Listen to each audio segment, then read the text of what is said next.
This is Inquirer Live. We bring the journalism of the Philadelphia Inquirer to life. We're coming to you live from Xfinity Live. Hey, hi, Dan. From the shore to the burbs to Center City in Philly. Always Philly. Inquirer Live. Hello, welcome to Inquirer Live's Jenice Knows Philly.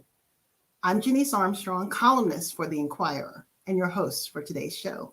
Our topic, the Philly mayor's race. Who will win? Who will lose? And who even knows for sure?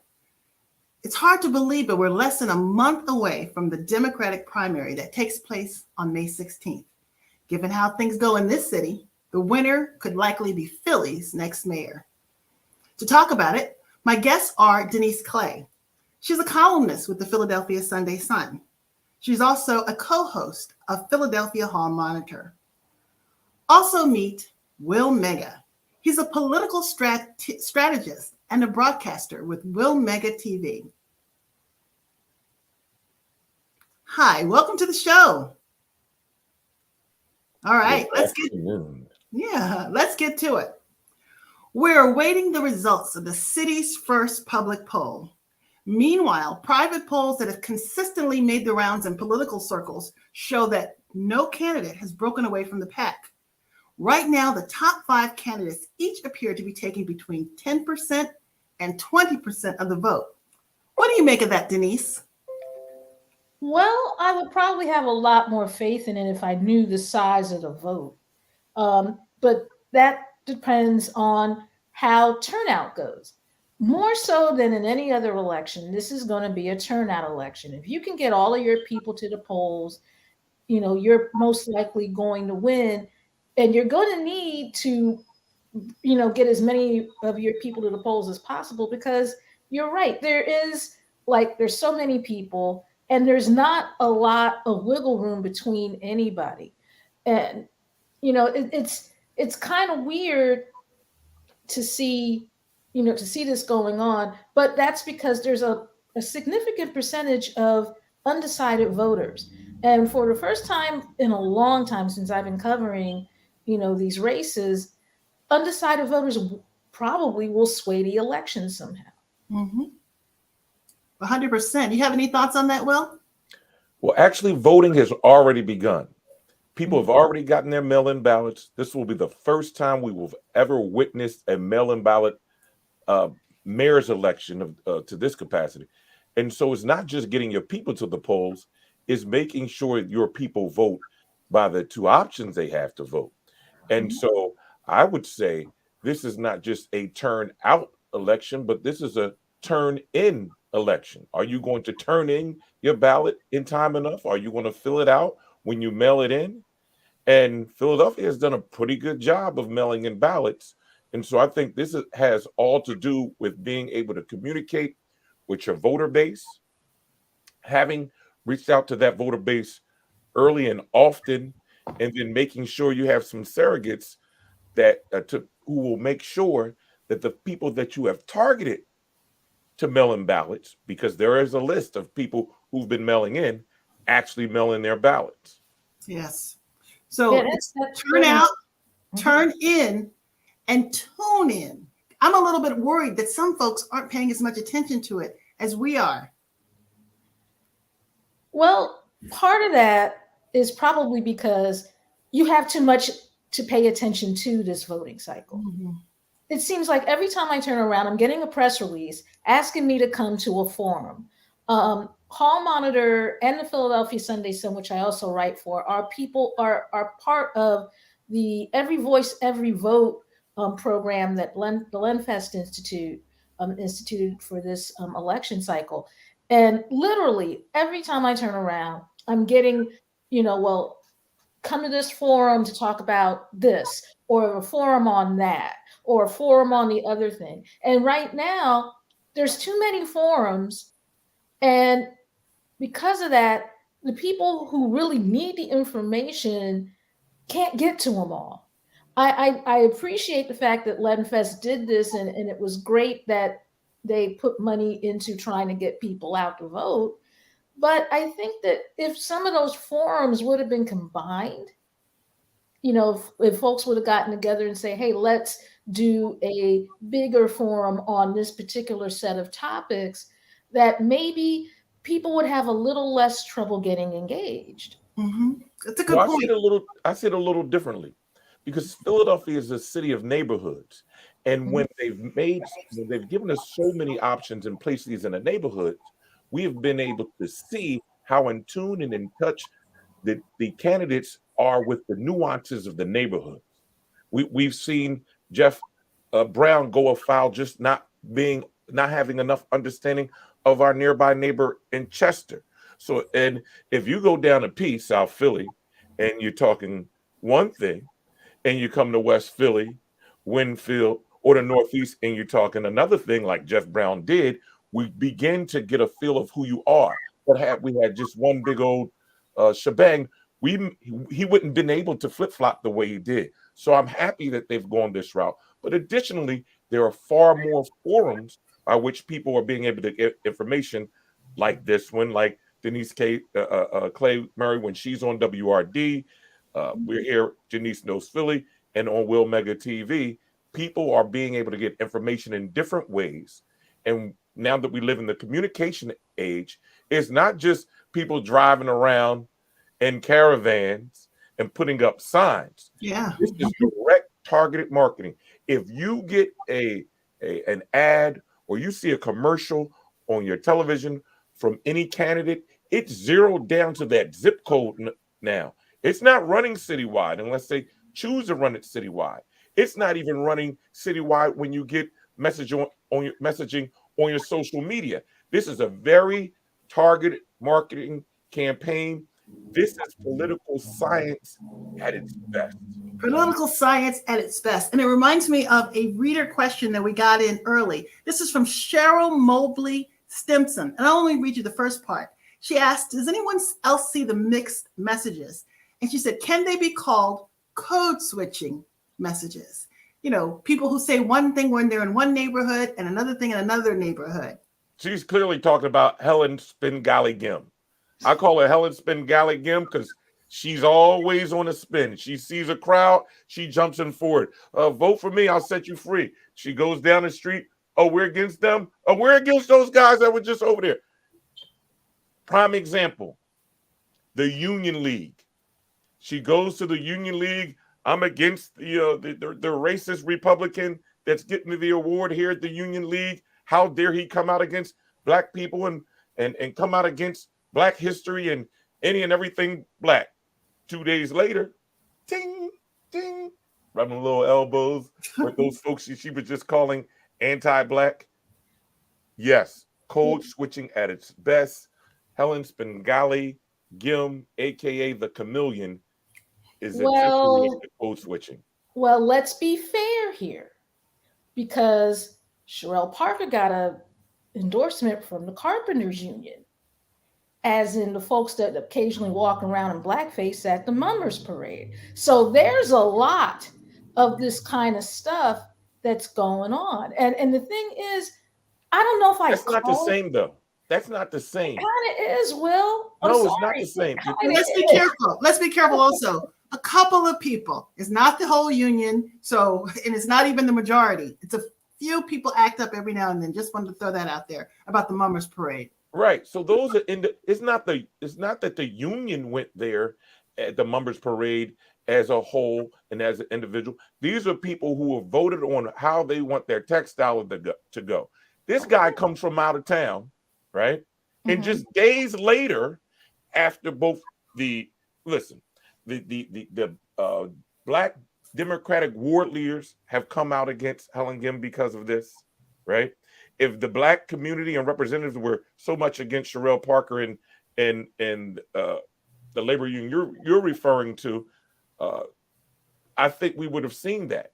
This is different because this is about labor and jobs for people. This is whereas one was a protest against a racist, and you said you were against that racist, and then days later you're with the same people who were supporting him. And so I can't stop an endorsement, but I can choose what rooms I walk into and stay away from. Yes, yes, indeed. And it was about a week later, I think, that she was at that Okay, cocktail reception. but let's be honest here. I was being honest. No, let me finish. How one thing that has kind of driven me crazy when particularly covering the Black community, and I've seen it when it's stuff about Jeff Brown and all this stuff. The Black community is entirely too forgiving for my taste of certain people. I mean, part of the reason why Jeff Brown felt empowered enough to say what he did about Chester is because there is a certain level of condescension that man is also always acquitted himself in, because he put a grocery store in your neighborhood. And I had someone come at me and say, well, you didn't see Black people put any grocery stores in the neighborhood. Well, you know something? That's because they couldn't get the loan. And Jeff That's Brown, taxpayer money. That's yes, and Jeff Brown, whether he wants to admit it or not, owes a nice chunk of his fortune to two people, Dwight Evans and Vincent Hughes. If it were not for those two people co-signing him, he wouldn't be able to get up in front of mass amounts of Black people and say, I know what's best for you. And let's clarify that, because it wasn't that they were endorsing him.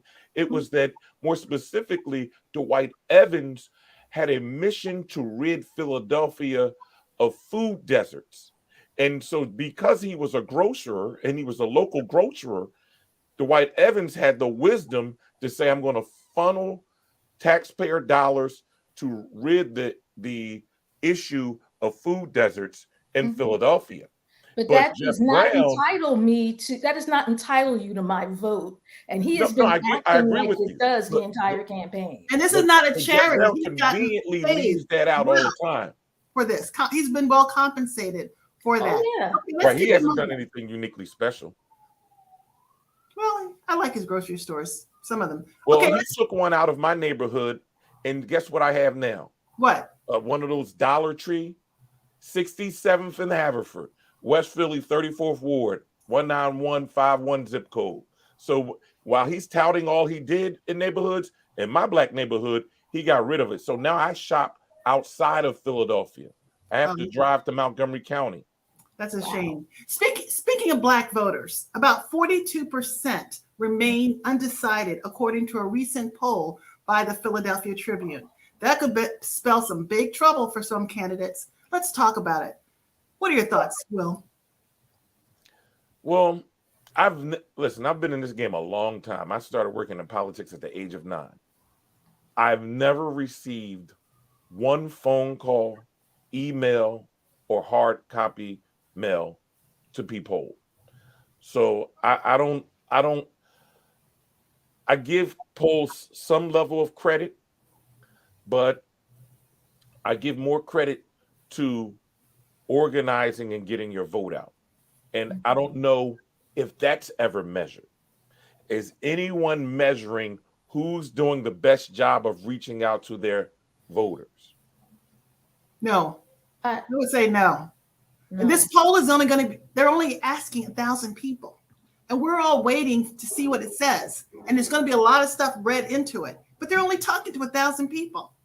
But I have to agree with Will on that.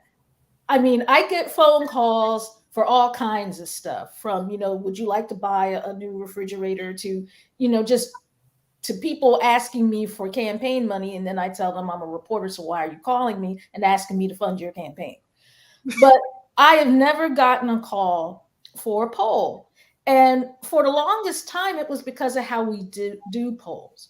Polls are generally conducted for people with landlines. They're only starting now to contact people with cell phones. But they're still not talking to Black and brown communities despite that. And you have to wonder, hey, I'm a Black woman and of a certain age, and I have a cell phone. Why haven't you called me? Now, granted, I can't answer your poll because of what I do for a living, but it would be nice to be asked. And yesterday, I was on WURD with the folks from the Black Leadership PAC, who also did a poll of Black voters with a slight oversampling for the Black middle class. And they found that same statistic that 42% of the Black community is undecided. And some of the reasons they gave for that was that people don't feel like they're necessarily being addressed. And that goes back to political communications. If you have a good communication staff that has your message going out exactly the way you want it, how you want it, and frequently, then then people are going to know what you're about. But even as a reporter, as someone who's covering the race, I mean, I can't even get people to return my phone calls when I am doing stuff that is free media. And free media that if you're Alan Dom and you're putting like $8 million of your own money into the election, you don't necessarily need free media because you can just, slap on an ad in the middle of a Sixers playoff game and know that you're going to get eyes. But if you're like an Almond Brown, whose PAC seems to have decided to sit this one out after all, and you need to talk, you need, to get your message out. When reporters call you and offer you the chance to share your vision free, using free media, you need to call them back. Well, I'm not sure how strong that campaign is, but I will say this. I think we have to begin to think out of the box more. We have the capability to reach out to every single cell phone. We get Amber Alerts. They have your number. They can hit those towers, send you a message, and you can respond. Press this, that, or the other in that voice message that they send you. We have the capability. We have the technology. We just need people who will think out of the box. And I'm not blaming campaigns. I'm saying these independent, nonprofit entities have to think out of the box and say, hey, Commissioner's Department, hey, State of Pennsylvania, can we use the technology that we have to really put something positive in terms of polling together to get a feel of what's going on amongst our citizens? We got to start thinking out the box. Sometimes I wonder if they even want us to vote sometimes. I think they're looking for certain people. Whoever. I mean, certain people, depending on who you are, you want this group to vote. Depending on someone else, you want someone else to vote. So sometimes, I don't know. But anyway, I'm getting off track. Let's someone brought up, we were talking a little earlier about Jeff Brown. He jumped out really strong, but he's had some serious setbacks lately. There's that ethics investigation. Mm-hmm. And then there was that tone-deaf comment about trash dumping in Chester. It raised so many eyebrows. Do you think it's over for him? Or can he recover? I think he can recover. You know why? Remember the race between Mayor Nutter and Knox? Mm-hmm. I think it was that one. Nutter broke through at the last minute. And remember why it was? That commercial he had with his daughter, Olivia. I don't remember what the little girl said or what she did, but it was real cute. And it was like right before the election, and it got the whole town talking. Yeah, but that was the surface. What really happened was that Bob Brady and the Democratic Party cut a deal. Shaka was not able to raise money because he found himself in a similar situation that Jeff Brown is in, but even worse. Dwight was not polling strong, and the Democratic Party behind the scenes said, hey, the only way we're going to keep an independent rich white man from running this city is for Democrats to unite. And they said, we have to get behind Mike. That's what happened behind the scenes. Really? Oh, I just remember Nutter during his acceptance speech giving credit to Olivia at that time. But I didn't know about those backdoor machinations. And to be honest, I remember I was at a party at Sid Booker's house. Sid Booker is the owner, for those of you who don't know, of the Stinger LaPointe bar on North Broad Street. Everybody knows Sid Booker's. Everybody knows. Everybody's had those shrimp. Yeah, everybody's been to the shrimp truck. I remember that after Nutter won the primary, there was a party, that Sid Booker threw in his honor. And I was sitting next to another political strategist who I won't name. Oh, name him. um, it was Al Spivey, actually. Mm-hmm. And I was sitting next to him and, just kind of taking in the room because it was mostly all of the candidates that had campaigned against Nutter. And they were all at Sid Booker's eating shrimp out of the shrimp truck and hanging out. And I remember him saying to me, take a look around and tell me what you see. And I see a bunch of guys who at one time were running against Michael Nutter now here at a party to honor him. He said, no, what you see is a conquered army. And that's kind of, I think in some ways that may be how this goes at some point.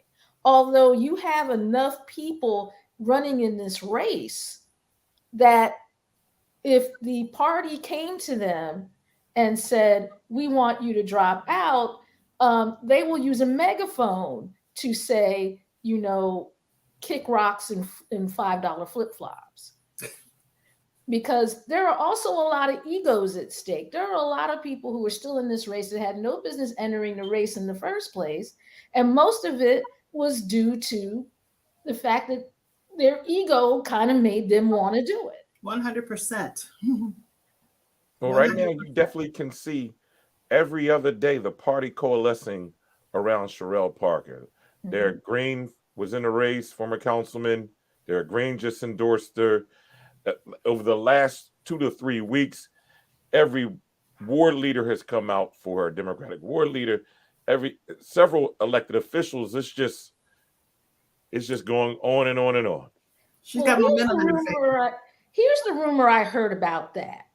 Rumors. The rumor I heard about that was that the building trades kind of let all of the elected officials know that if you want our support, you need to get behind Sherelle Parker. And, so far, it's be down or lay down.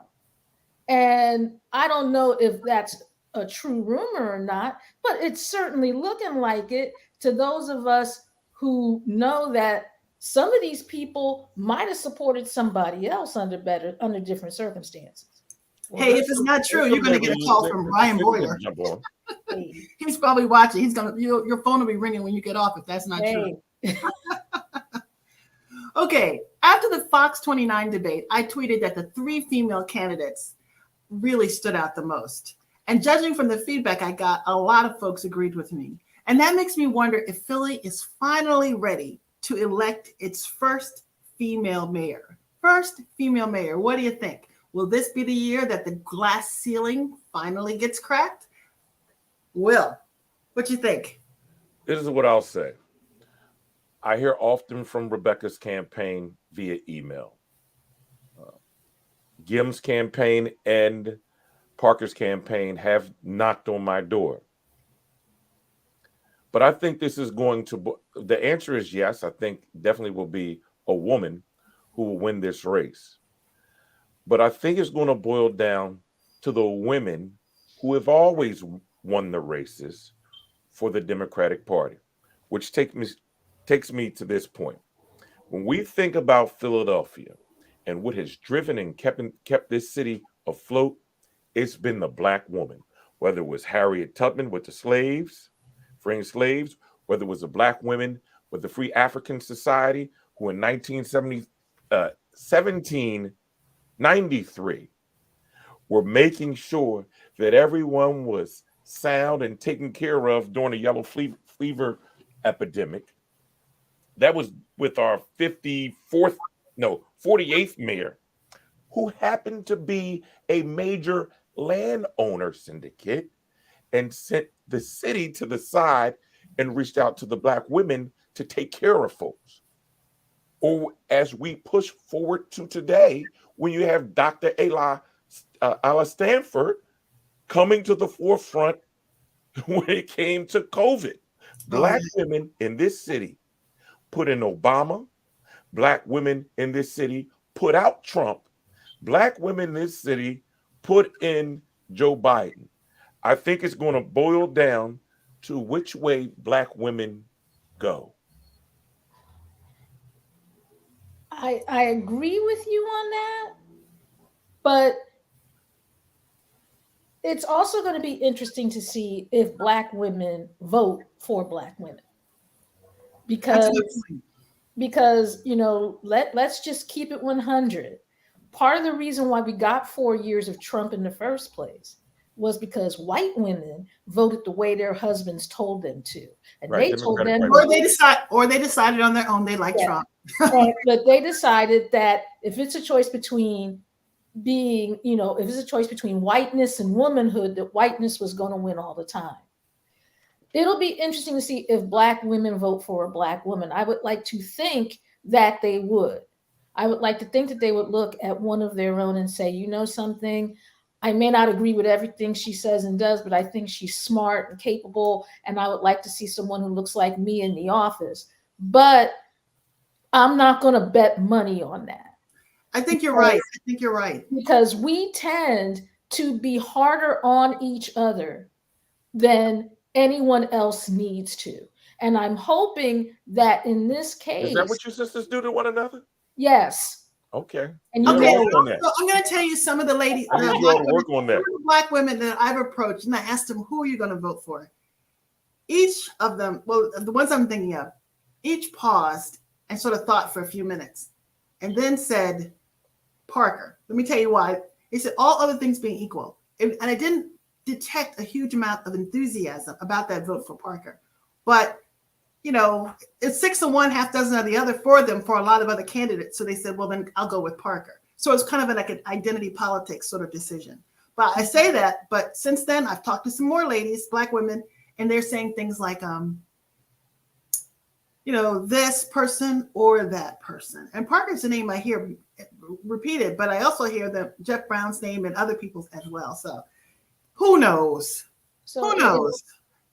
But you're right. It's going to be interesting to see if Black women support Black women. Well, people thought they knew who Black people were going to vote for the last time. And I remember hearing certain people, who will go nameless, talking about the Black people are all going to vote for this particular candidate. Who did the Black people vote for? Kenny. That was the Black candidate. So you can't tell. So anyway, we're running out of time. There's so many other things. Jeff Brown was supporting the other candidate. Well, of course, because he's still mad over the soda tax. Another flip flopper. Remember, he was anti soda tax, and now all of a sudden he's pro soda tax. You can't. This guy. I'm scared of. That Nick. I like him. I think he's a great personality. I love it. I like his stores, but that scares me about the whole soda tax thing. I mean, that has been good for the city of Philadelphia. I wish they didn't take all the money and put it into the general fund. Like the way it started off, it had its own separate fund, so you could see how much money. It was easy to see how much money was being raised and where it was being spent on. But now it's in the general fund. It's gone into a black hole. So now it's like people are like, well, why are we taxing sodas? So I'm nervous about that. Well, if you remember correctly, for part of the time that the soda tax has been in existence, and I refer to it as the sweetened beverage tax because that is what council passed it as, it was in court. So while they were able to collect that money, they weren't necessarily able to spend it. So they put it in the general fund so folks wouldn't get any ideas. Of course, we're talking, city finances. So I'm sure somebody got an idea anyway. We just don't know what it is yet. But the thing is, I understand that you have an issue with a certain tax, but the thing is, and this is the part of the argument against the sweetened beverage tax that no one seems to remember, distributors were supposed to be the only people that paid that tax. And if it was passed down to anyone else, like the people who sell sodas or whatever, they were supposed to report that to the Department of Revenue, and the Department of Revenue would handle it for them. If you don't tell the Department of Revenue that this is what's happening, they can't really fix it. All I know is we don't need to be taxed for sodas. And all I know is that it drives more and more people out of the city. I did want to follow up with that one point you were mentioning about the elected officials getting down with Sherelle Parker. It just came to my mind. Sherelle Parker is the only person in the race who has the experience of working in the state Yes. and in the city. Yes. So these are genuine relationships she's developed with fellow elected officials over the years. And so while some may say it was get down and lay down, others can say these are people that she's worked on public policy with, people she's been in the rooms with, people that she's even fought with. Yes. But that experience has allowed them to say, I know what she's going to do, because I've had to fight against her or fight with her over these last 20 years. And I appreciate that experience, but as somebody who's covered the school district of Philadelphia and saw it get overtaken by the state, and only to find that they did even worse by it than the people who originally had it when it was under local control. B, the funding issues have been legion for years, and C, I'm of the opinion that if you're gonna tout these relationships, and yet we have a school district that's grotesquely underfunded, and the fair funding formula. That's not the responsibility of one candidate, though. No, it's not. But we're talking about the entire state that makes that determination. No, and I understand that, and that's intergovernmental. The fact that we've been fighting on this fair funding formula, and it's even recently gotten passed, and the state still won't push it through. That's not the responsibility of one person. Blacks in Philadelphia have been fighting around the issue of education since the 1700s, even when the Institute of Colored Youth was formulated in South Philly, and it was doing so well, white people organized against the Institute of Colored Youth and got it pushed out of the city. And so I love the fact that she comes from an HBCU and then gets a graduate degree at the University of Pennsylvania. She's Ivy League proven and HBCU grounded. But this fight around education is not just one that one Black person has to take on. It's an issue that all Black people have had to take on, because they know, those who are against quality education, that when people get educated, there won't be an issue about who they vote for, where they spend their money, what issues are most important, where they stand. When folks are educated, there won't be undecided voters. Right. And so that's the one piece where we need to be rallying around folks like her who get it. Yes. Okay, Go ahead, Denise, finish your thought. I'd like to. Thank you. I get that, but don't present yourself as somebody who's the only person who can do that when you know that you're not the only person who can do that. But she's the only person who has done it. That's my point. When? So who else has worked as a state elected official in this race? No, it's just, you've got to see that. I remember when the school district was taken over. I was working in Bucks County at the time. Look, and you had Almond Brown works for the state. He doesn't even know the budget. He doesn't even know the budget. Okay. We might not agree on that. Who are we supposed to vote for? Warren Bloom? No. So that's what I'm saying. So we start going down the line. Almond Brown doesn't know the budget. He works for the state. Warren Bloom is clueless. Judge DeLeon, bless his heart, he's never been in this lane. Smart, brilliant man. Jeff Brown can't figure out if he's down with the Blacks or the Browns, or if his name is just Brown. Alan Dom, the condo king, is reminding me of this mayor from 1840, 1748, whatever. They got to own all the property.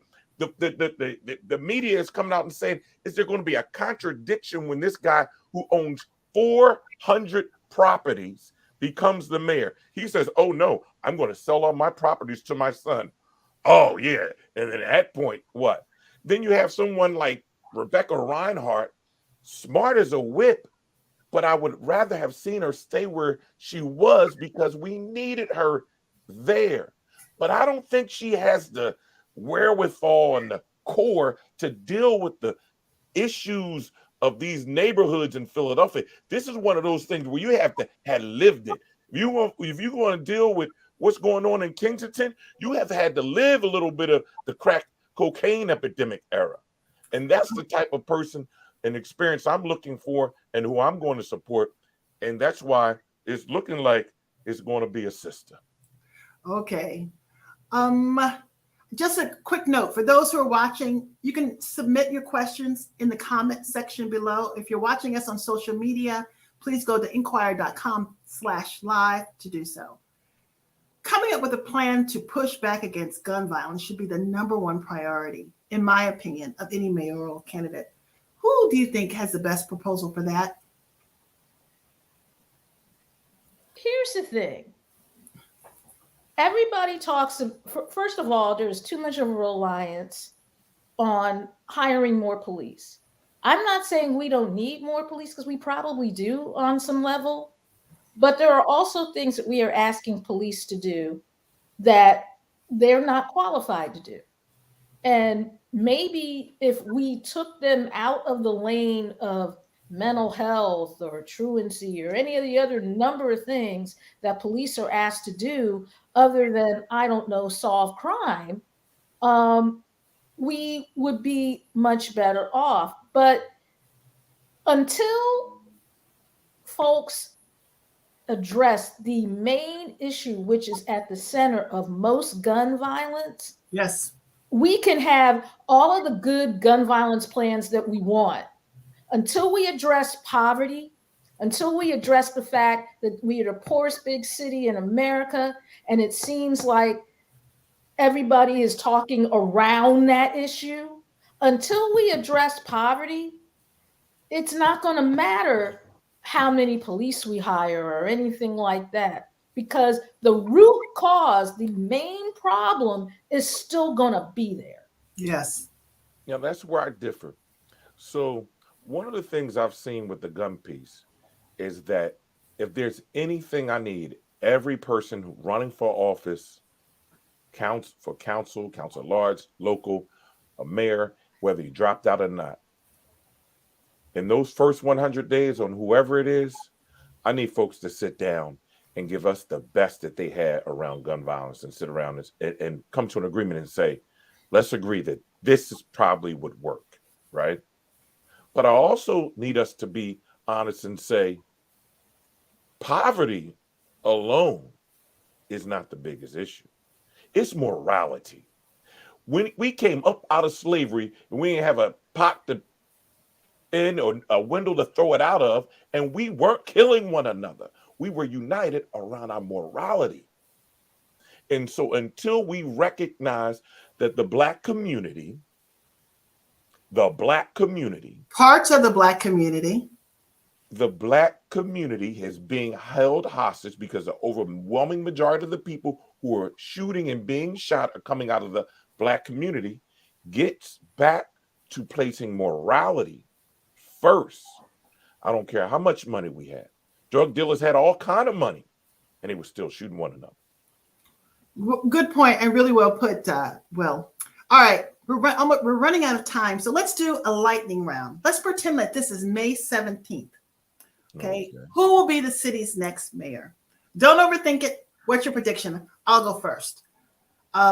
Rebecca Reinhardt or Sherelle Parker? Denise. Yeah. I'm going Helen Gim.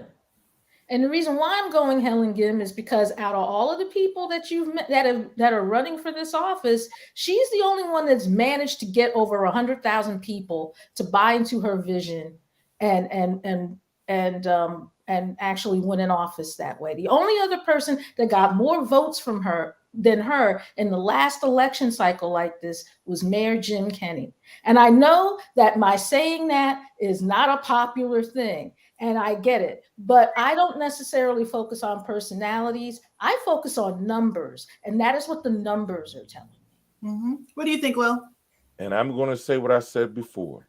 Until you two sisters and the rest of the sisters can get in a room and make a determination on who it's going to be, we won't know. But it's going to be who the Black woman picks.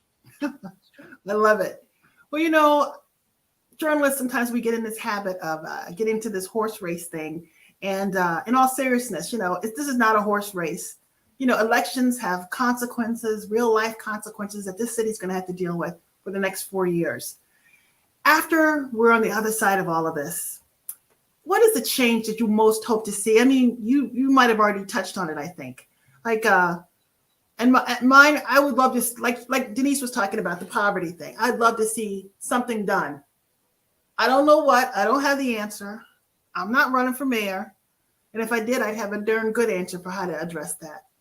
But we got to start there, because this is too great a city to be this busted, to be this poor, to be this broke, and this broke down. And I do mean broke down, not broken, but broke down. This is a great city. You know, I moved to Philadelphia. You know, I came here in 1991. I didn't know anything about the city. I walked up Broad Street to the right, where, you know, we were in the old tower building, and then I walked back to the left. I couldn't find a place to eat. There was no place to eat. It was just a dreary, gray day. I remember going in there and putting my head down on my desk, and I cried. Like, what have I done to my life? But then time went on, the weather got better, I started meeting people, started getting out and about, and I fell in love with the city. I fell in love with the people.